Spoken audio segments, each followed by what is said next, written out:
That's the stuff. Okay. So the introduction is called Why Can't Canada Read? Can'tLit sucks. There, I said it. Now allow me to clarify. Can'tLit is awesome. Canadians are producing some of the best, most creative, provocative, boundary-pushing fiction in the world. Well, there are a lot of adjectives in there. Okay, the problem is that not enough of it is getting published, and whatever is getting out there is not, by and large, being very widely read or sufficiently appreciated and encouraged. You may have noticed that the writing we tend to prize most highly here in our home and native land, the novels that sell all of like 27 copies to become bestsellers, the stories that win the big awards, is the cold, dull, pastoral stuff. Little girls growing up in small towns or old women dying in them.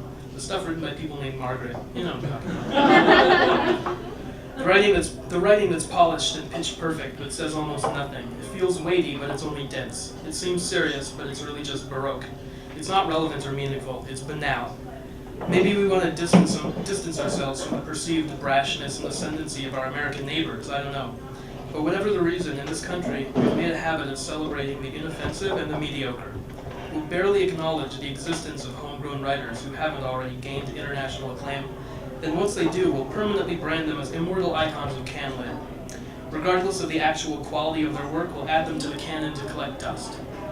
Sure, every once in a while something genuinely great will sneak through, be praised in the papers, and maybe win, say, the Journey Prize, if someone accidentally leaves the back door open.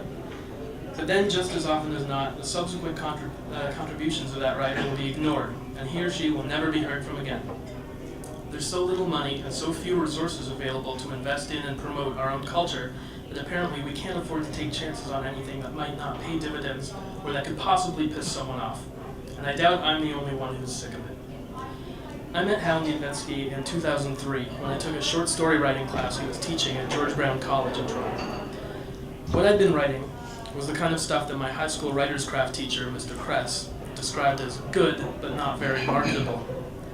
Mr. Kress was never anything but encouraging, and he wasn't trying to tell me to change the way I wrote, just warning me that there wasn't much of an appetite in our culture for the types of things that interested me.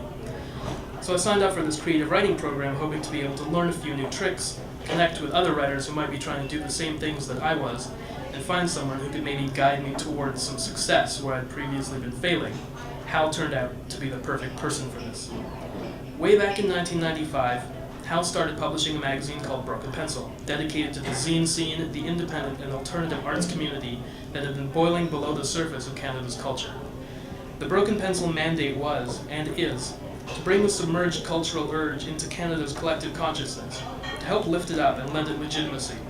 And this included promoting writing from writers within Canada and outside it, whom nobody here had ever heard of or wouldn't touch, that was too weird or uncomfortable for the all-too-serious literary journals, too visceral and punk rock for the likes of the Margarets and their ilk.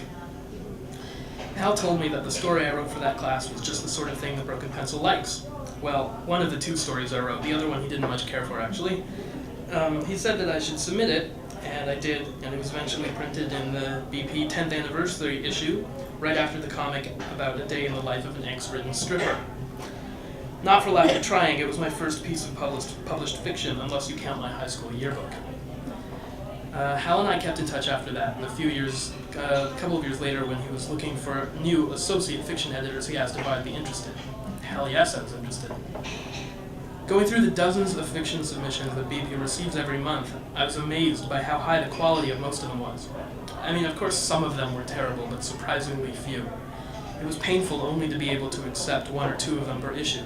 And when I started going back and reading over the scores of stories that had been published in the mag over the previous decade plus, I saw the amount of talent and the depth of authenticity that had gone into them.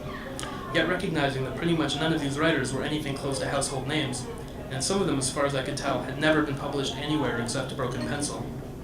That just seemed wrong, you know? Until I discovered BP and started getting to know the arts community surrounding it, I had almost no connection with the people who were trying to accomplish the same things I was, to resist the tyranny of the Margarets, to craft stories that really mean something, stories that taste like blood, that hurt to write, and that hurt to read.